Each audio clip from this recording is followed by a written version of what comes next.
it's Colin with Ghost Train Comics and looking at some manga. If you've spent more than 5 minutes looking for something new to read online, you've probably run into 3 words that look and sound almost identical: manga, manhwa, and manhua. To the casual observer, they look like regional accents of the same exact thing. But if you call a manhwa a manga in the wrong corner of the internet, the comic, you can see from the image that I'm putting on screen, the literal kanji or hanja characters side by side, they all look the same. And here's the massive plot twist on it. Linguistically, they are the exact same words. They are all literally translated as impromptu drawings or whimsical sketches. But historically, culturally, and structurally, they're completely different beasts. Today, I wanted to take a moment to break down the fascinating history of East Asian comics, how 3 countries took the same root word and built entirely separate multi-billion-dollar empires, and how to spot the differences instantly. So let's dive in. So let's start with Japan and manga, the print powerhouse. Well, Japan's comic roots trace back all the way to 12th century animal scrolls. The modern manga industry that we know today exploded right after World War II. Influenced by American comic books brought over by GIs and the cinematic packing of early Disney animation, legendary artist Osamu Tezuka, aka the godfather of manga, invented the modern manga toolkit, i.e. cinematic paneling, big expressive eyes, and long-form storytelling.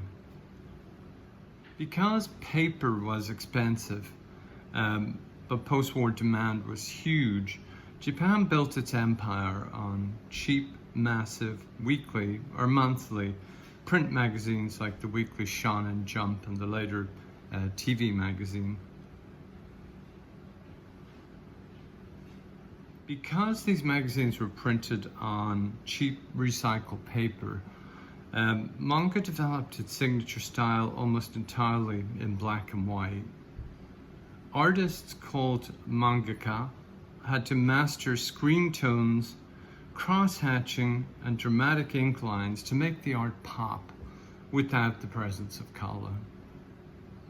And because it's optimized for print, you read a traditional Japanese style, right to left, top to bottom.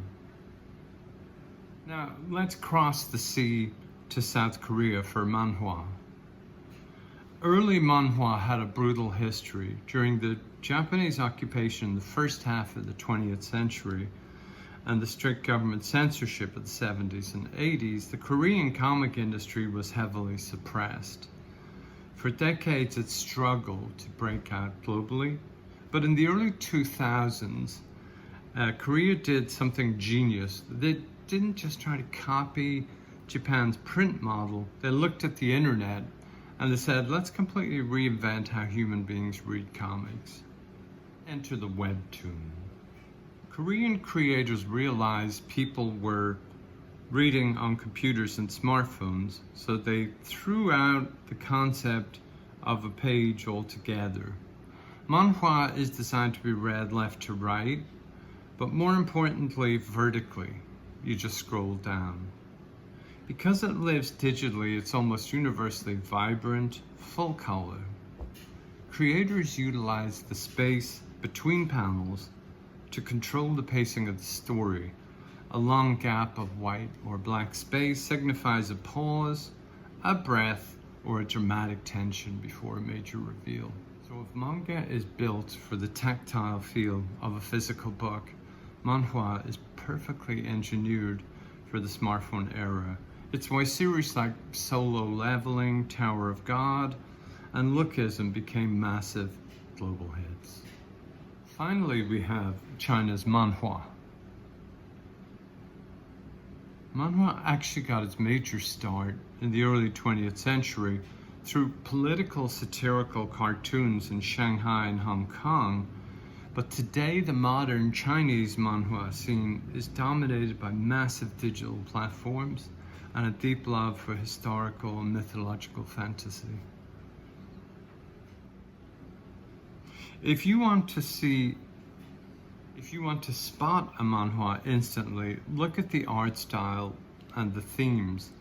Whilst they borrow the vertical full-color scrolling from Korean webtoons, the art often leans into gorgeous, lush, traditional watercolor and digital painting styles. Story-wise, manhua is heavily, deeply rooted in Chinese culture. You constantly run into genres like wuxia, the martial arts heroes, and shanbia, the cultivation fantasy featuring gods, demons, and immortal cultivators. The characters aren't just trying to beat a villain, they're meditating, gathering shi, and trying to ascend to godhood. Like Manhua, it's read left to right in its digital format, though older print versions from Hong Kong or Taiwan might still use. The best part about this three-way cultural evolution, they're actively making each other better. Japanese mangaka are experimenting with digital color. Korean webtoons are getting massive anime adaptations, and Chinese manhua is pushing the boundaries of digital art scale. So, what's your go-to?